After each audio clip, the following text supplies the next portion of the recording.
오늘도 살아계신 하나님의 은혜가 여러분들의 삶 가운데 함께 하시기를 주님의 이름으로 간절히 축원합니다.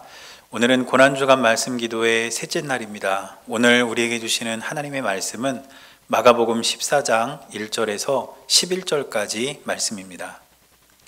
제가 말씀을 봉독할 때 여러분도 함께 말씀을 보시길 바랍니다.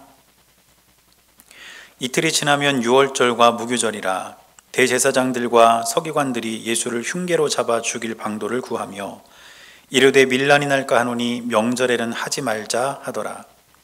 예수께서 베다니 나병 환자 시몬의 집에서 식사하실 때에 한 여자가 매우 값진 향유 곧 순전한 나드 한 옥합을 가지고 와서 그 옥합을 깨뜨려 예수의 머리에 부으니 어떤 사람들이 화를 내어 서로 말하되 어찌하여 이 향유를 허비하는가? 이 향유를 300데나리온 이상에 팔아 가난한 자들에게 줄 수 있었겠도다 하며 그 여자를 책망하는지라. 예수께서 이르시되 가만두라. 너희가 어찌하여 그를 괴롭게 하느냐? 그가 내게 좋은 일을 하였느니라. 가난한 자들은 항상 너희와 함께 있으니 아무 때라도 원하는 대로 도울 수 있거니와 나는 너희와 항상 함께 있지 아니하리라. 그는 힘을 다하여 내 몸에 향유를 부어 내 장례를 미리 준비하였느니라. 내가 진실로 너희에게 이르노니 온 천하에 어디서든지 복음이 전파되는 곳에는 이 여자가 행한 일도 말하여 그를 기억하리라 하시니라.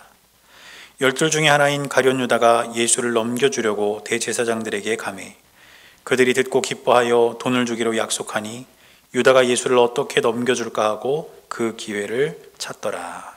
아멘. 오늘은 고난주간 셋째 날입니다. 우리가 지금 계속해서 고난주간에 있었던 일들을 살펴보면서 말씀을 함께 나누고 있는데, 그래서 고난주간 하루하루에는 예수님의 행적을 중심으로 해서 그날이 어떤 날인지에 대한 별칭이 붙어 있습니다. 그래서 첫째 날에는 예수님께서 성전을 청결하게 하신 일, 그 일이 가장 중점적인 일이었기 때문에 그 첫날을 성전 정화의 날 혹은 성전 청결의 날 이렇게 부릅니다.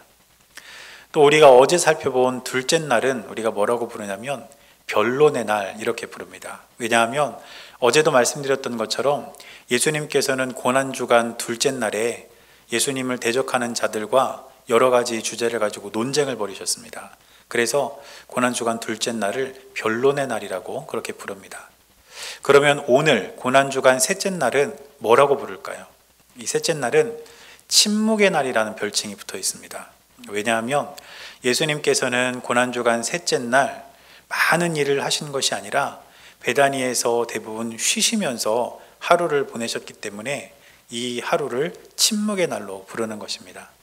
그렇다고 해서 예수님께서 아무 일도 하지 않으신 것은 아니고 예수님께서는 특별히 쉬시는 가운데서도 제자들을 불러서 그들에게 바리새인들 그리고 서기관들의 외식에 대해서 경계하라는 가르침과 교훈을 주셨습니다.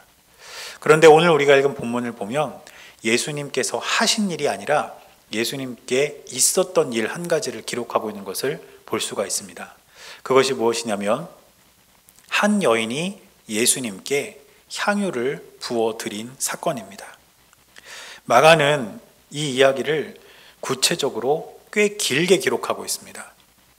마가가 이 이야기를 이토록 구체적이고 길게 기록했다는 것은 그만큼 이 사건이 중요한 사건으로 여겨졌다는 뜻이고 이 사건이 굉장히 의미 있는 사건이라는 것을 뜻하는 것입니다.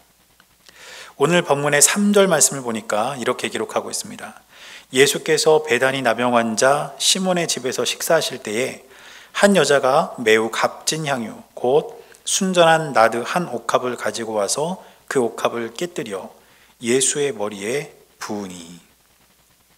말씀을 보면 향유라고 되어 있는데 이 향유는 향이 나는 기름을 의미합니다. 그리고 그것은 그 당시에 매우 비싸게 그렇게 거래가 되었던 아주 값비싼 물건이었습니다.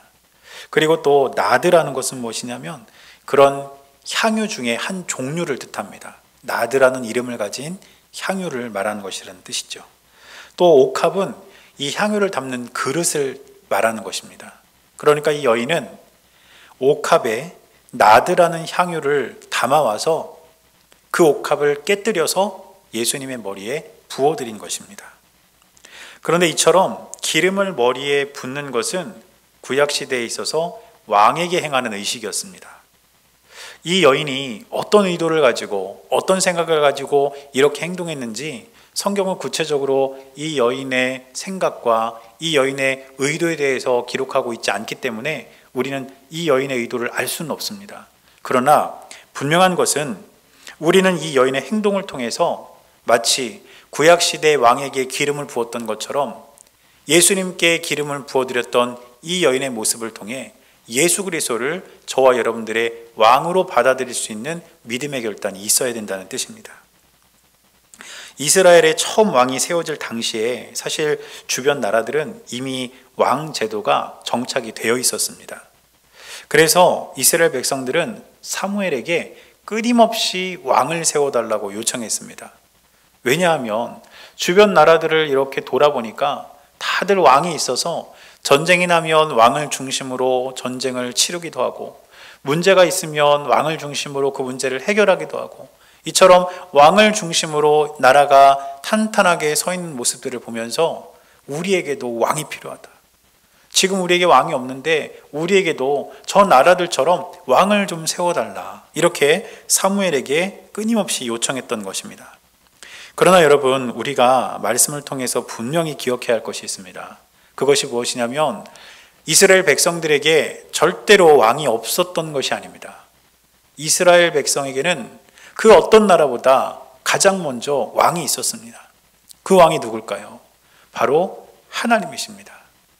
하나님은 이스라엘 백성들을 선택하셔서 그 백성들을 이끌어내실 때부터 그들의 왕이 되셨고, 그래서 그들을 항상 보호하셨고 그들을 지키셨고 그들과 늘 동행해 주셨습니다. 그래서 이스라엘 백성들에게 있어서 분명히 하나님이 왕이 되어 계셨음에도 불구하고 그 백성들은 눈에 보이지 않는 하나님을 제쳐두고 눈에 보이는 사람 왕을 세워달라고 사무엘에게 요청했던 것입니다. 사랑하는 여러분, 저와 여러분들은 이 세상을 살면서 우리에게 필요한 것들을 어디에서 찾고 있습니까? 우리의 왕이 어디에 있다고 여기고 우리가 살아가고 있는 것일까요? 예수님을, 우리 하나님을 저와 여러분들의 삶의 왕으로 모시고 그분을 왕으로 삼고 살아가고 있습니까? 아니면 왕 되신 하나님, 왕 되신 우리 구주 예수 그리스도를 제쳐두고 세상을 바라보며 그곳에서 우리 삶의 왕, 우리 삶에 필요한 것들을 찾고 있습니까? 여러분, 우리가 예수님을 왕으로 삼으면 우리는 예수님의 백성이 됩니다. 그러나 우리가 세상을 왕으로 삼으면 우리는 세상의 백성이 되는 것입니다. 예수님의 백성으로 살길 원하십니까? 아니면 세상의 백성으로 살길 원하십니까? 그것은 우리가 누구를, 무엇을 왕으로 삼느냐, 거기서 결정되는 것입니다. 간절히 바라고 기대하기는 저와 여러분들은 오직 우리 구주 예수 그리스도를 우리 삶의 왕으로 삼고 예수님의 백성으로서 이 땅을 믿음으로 살아가는 저와 여러분들이 될 수 있기를 주님의 이름으로 간절히 축원합니다. 다시 이 여인의 이야기로 돌아와서 오늘 5절 말씀을 보면 이 여인이 예수님께 드린 향유의 가치에 대해서 나와 있는 것을 볼 수가 있습니다. 말씀을 보니까 이렇게 기록합니다. 이 향유를 300데나리온 이상에 팔아 가난한 자들에게 줄 수 있었겠도다며 그 여자를 책망하는지라.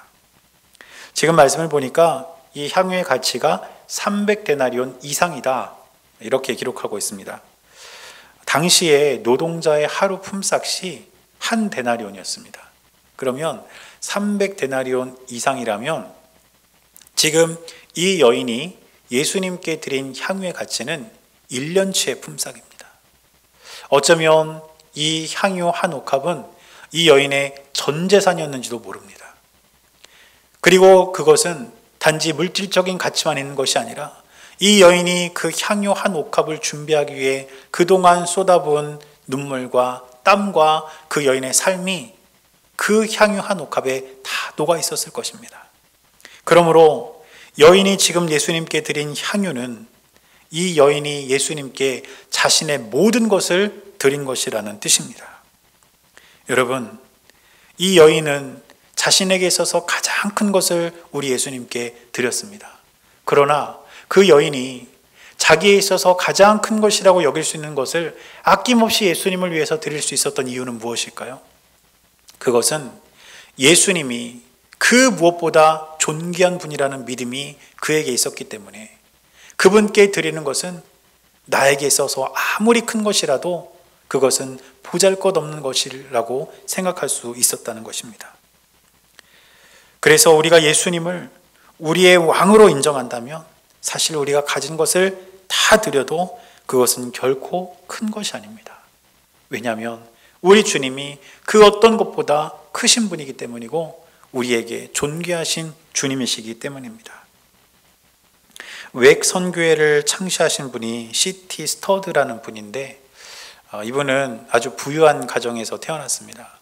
그 가문 대대로 큰 어떤 부자 가문을 이어오고 있었는데 이 C.T. 스터드라는 분이 예수 그리스도를 인격적으로 만나고 자신에게 상속될 모든 재산을 다 정리를 해서 선교회를 만들고 그 선교회를 통해 이제 복음을 전하기 시작합니다. 그러면서 이분이 이런 말을 남겼습니다. 예수 그리스도가 나의 하나님이시며 나를 위해 죽으셨다면 그분을 위한 나의 어떤 희생도 결코 크다고 할 수 없다. 예수 그리스도가 나의 하나님이시고 그분이 나를 위해서 죽으셨다면 내가 아무리 많은 희생을 한다 해도 아무리 큰 희생을 한다 해도 그것은 결코 큰 것이 아니라는 뜻입니다. 이 마음이 오늘 향유를 예수님께 드린 이 여인에게도 똑같이 있지 않았을까요? 그러므로 저와 여러분들은 이 여인처럼 그리고 C.T. 스터드 선교사님처럼 예수 그리스도가 나의 하나님이시고 예수 그리스도께서 나를 위해 죽으셨다는 사실을 기억하면서 우리가 가진 가장 존귀한 것도 기쁜 마음으로 주님께 헌신하고 주님을 위해 사용할 수 있는 저와 여러분들의 삶이 될 수 있기를 주님의 이름으로 간절히 축원합니다. 그런데 오늘 우리가 읽은 이 말씀을 보면 이렇게 아름다운 어떤 한 장면이 기록되어 있지만 그 밖에서는 예수님을 죽이려는 음모가 지금 추진되고 있음을 또한 볼 수가 있습니다. 오늘 본문의 1절을 보니까 이렇게 기록합니다. 이틀이 지나면 유월절과 무교절이라 대제사장들과 서기관들이 예수를 흉계로 잡아 죽일 방도를 구하며, 지금 대제사장들과 서기관들은 예수님을 죽일 방도를 찾고 있었던 겁니다. 또 10절을 보니까 이렇게 기록합니다. 12 중에 하나인 가룟 유다가 예수를 넘겨주려고 대제사장들에게 가매. 지금 가룟 유다는 예수님을 대제사장들에게 넘겨주려고 예수님을 죽이는 그 음모에 가담하고 있는 것을 볼 수 있지 않습니까? 이처럼 지금 밖에서는 예수님을 죽이려는 음모가 진행이 되고 있었습니다. 그리고 예수님께서는 오늘 본문 말씀 속에서 이 여인이 한 행동을 통해서 자신의 죽음을 예고하고 계십니다. 8절을 보니까 이렇게 기록합니다. 그는 힘을 다하여 내 몸에 향유를 부어 내 장례를 미리 준비하였느니라. 예수님께서는 이 여인이 향유를 부은 이 일을 통해서 이 여인이 자신의 장례를 준비하고 있다, 이렇게 말씀하시면서 자신의 죽음을 예고하고 계신 겁니다. 당시에는 장례를 치를 때에 시신에 향유를 발라서 방부 처리를 했는데 이때 사용되었던 향유가 오늘 이 여인이 예수님께 드린 나드라는 향유라고 합니다. 그러니까 예수님께서는 이 여인의 행동을 통해 자신의 죽음을 예고하신 것이죠. 그런데 사실 따지고 보면 예수님께서는 고난주간 동안에 거의 매일 자신의 죽음에 대해서 말씀하셨습니다. 어제 우리가 살펴본 말씀도 보면 포도원 비유를 통해서 분명히 예수님께서 자신의 죽음을 알려주셨습니다. 또 오늘도 조금 전에 말씀드렸던 것처럼 여인이 부은 향유를 통해서 예수님의 죽음을 사람들에게 예고하셨죠. 또 내일 살펴보겠지만 예수님께서는 제자들과 마지막 식사를 통해서 누가 나를 배신할지, 그리고 예수님의 그 죽음에 대해서 예수님은 말씀하신 것을 알 수가 있습니다. 이처럼 예수님께서는 계속해서 자신의 죽음에 대해 제자들에게, 사람들에게 가르쳐 주셨고 예고하셨습니다. 그런데 여러분, 우리가 오늘 이 예수님의 죽음에 대해서 반드시 기억해야 할 사실이 하나 있습니다. 그것은 무엇이냐면 예수님의 죽음은 일반적인 사람의 죽음이 아니라는 것입니다. 예수님의 죽음은 대속의 죽음입니다. 스스로의 죄 때문에 죽는 죽음이 아니라 다른 사람을 위해 죽는 죽음, 대속의 죽음이라는 것이죠. 더 정확히 말하면 예수님께서는 자신의 죄로 인해 죽으신 것이 아니라 세상의 죄 때문에 죽으신 것이고, 예수님께서는 나의 죄 때문에, 나 때문에 나를 위해서 죽으신 것입니다. 그것이 바로 대속의 죽음이고, 예수님께서는 고난주간 전체를 통해서, 그리고 오늘 특별히 이 여인과의 이야기 속에서 대속의 죽음을 예고하고 계시는 것을 볼 수가 있습니다. 여러분, 고난주간은 바로 예수 그리스도의 대속의 죽음을 기억하는 시간입니다. 예수님께서 나를 위하여 죽으셨다. 예수님께서 내 죄 때문에 죽으셨다. 그래서 예수님께서 죽으심으로 내가 살게 되었다. 이것을 기억하는 시간이 바로 이 고난주간이 되어야 하는 것이고, 예수께서 나를 위해 돌아가셨다는 그 사실을 우리 마음 가운데 깊이 새기는 시간이 되어야 하는 것입니다. 사랑하는 여러분, 우리 주님께서 여러분들을 위해서, 나를 위해서 돌아가셨다는 그 사실을 잊지 마시기를 바랍니다.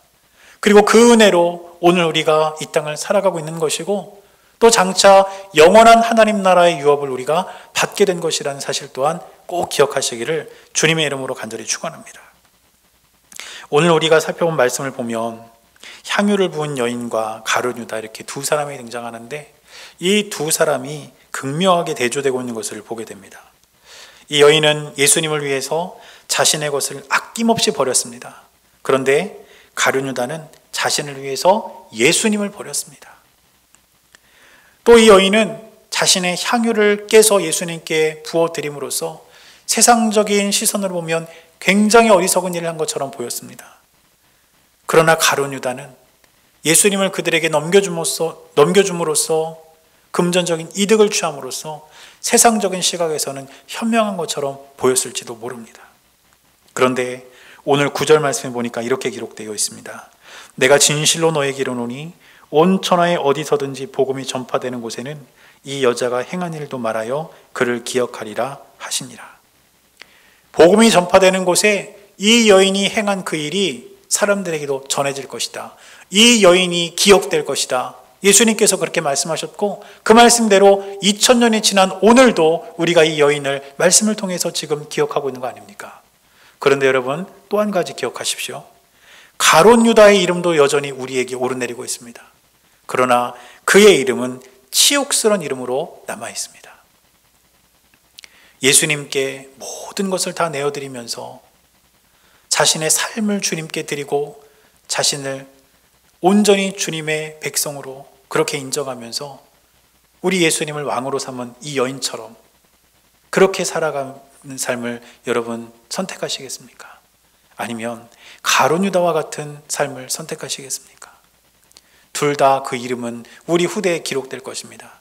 그러나 한 사람의 이름은 아름답고 헌신적인 이름으로 기억될 것이고, 한 사람의 이름은 치욕스러운 이름으로 기억될 것입니다. 바라고 기도하기는 저와 여러분들은 향유를 예수님께 드린 이 여인과 같은 모습으로 우리 후대에 기억되고 우리의 이름이 남겨질 수 있게 되기를 주님의 이름으로 간절히 축원합니다. 그래서 오늘 우리가 두 가지 기도 제목을 가지고 함께 기도하기를 원하는데, 먼저 첫째는 우리가 예수님을 내 삶의 왕으로 모시고 살아가게 해달라고, 세상에서 소망을 찾지 않고 오직 주님에게서 소망을 찾고 주님이 내 삶의 왕이심을 우리가 고백하며 살게 해달라고 우리가 기도하기를 원하고, 또 두 번째 기도 제목은 예수님께서 죽으심으로 내가 살게 되었음을 기억하며 살아가게 해달라고, 예수 그리스도의 대속의 죽음을 내가 잊지 않게 해달라고 우리가 함께 기도하면서 고난주간 셋째 날 하루를 열기를 원합니다. 다 함께 기도하시겠습니다.